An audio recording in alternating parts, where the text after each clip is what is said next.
بعد سنوات من العذاب اخيرا وبشكل رسمي بقيت تعرف تشغل الواتساب بتاعك في نفس الوقت على موبايلين او 3 كمان من غير اي برامج ومن غير اي حاجه بشكل رسمي من واتساب. والموضوع سهل جدا تطبيقه، هتشوف دلوقتي بس بشرط واحد بس هتعرفه في نص الفيديو واحنا بنشرح. فتعالى دلوقتي اوريك بتشغل الواتساب بتاعك في نفس الوقت على موبايلين او اكتر ازاي. يلا بينا. بس قبل ما نبدا انزل اعمل لايك للفيديو واشترك في القناه عشان تشوف كل الفيديوهات الجديده. القناه مختصه بكل جديد في التكنولوجيا والحاجات اللي زي كده. اي موبايل جديد هتلاقيه هنا قبل ما ينزل، كمان اي حاجه تخص الذكاء الاصطناعي، اي حاجه تخص التكنولوجيا عموما هتلاقيها هنا. فانزل اشترك في القناه عشان تستفيد وكمان عشان تفيدني زي ما انا بفيدك كده. يعني حاجه بسيطه مش تاخد منك حاجه لكنها بتفرق معايا جدا. طيب احنا دلوقتي هيكون معانا موبايلين، الموبايل اللي مفتوح عليه الواتس بتاعي اصلا والموبايل اللي انا عاوز افتح عليه نفس الواتس من غير ما يخرج من هنا. تعالوا بقى نشوف ازاي. اصلا هنفتح الموبايل اللي مفتوح عليه الواتس اصلا، هتدوس على الثلاث نقط دول ومنها هتختار الاجهزه المرتبطه او لينك ديفايسز. هندوس عليها وهتختار ربط جهاز او لينك ديفايس. هتدوس عليها هيفتح لك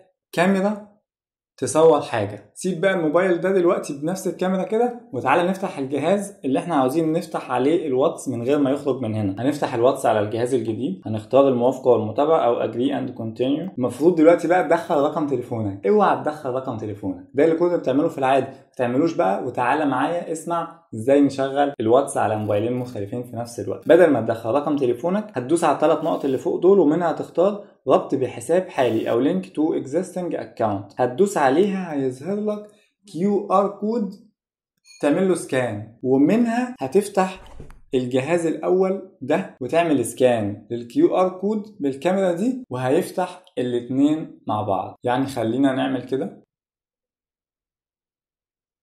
بصوا نفس الواتس فتح على الجهازين بالظبط. مش عارف يعني في ايه اثبات اكتر من كده. ومبروك عليك كده، انت فتحت الواتساب بتاعك على موبايلين مختلفين في نفس الوقت من غير ما يخرج من اي جهاز فيهم. وعشان نتاكد هنجيب موبايل ثالث ونبعت رساله وهتوصل على الموبايلين في نفس الوقت. وصلت اهي. الشرط بقى ان عشان الموضوع ده يشتغل ان لازم تاني موبايل اللي لسه هنفتح عليه يكون فيه اندرويد 13. هو دي حاجه مؤقته عشان الواتس لسه عامل الموضوع ده، لكن هو بيتوسع وهيوصلها لكل اندرويد وكل ايفون. فغالبا انت وقت ما بتشوف الفيديو ده هيكون اشتغل عندك اصلا. خش جربها وقول لي اشتغلت عندك ولا لا. كده انا خلصت كل حاجه في الفيديو. لو الفيديو عجبك او فادك ما تنساش تعمل لايك وتشترك في القناه لان ده بيفيدني جدا. اشوفكم الفيديو الجاي. سلام.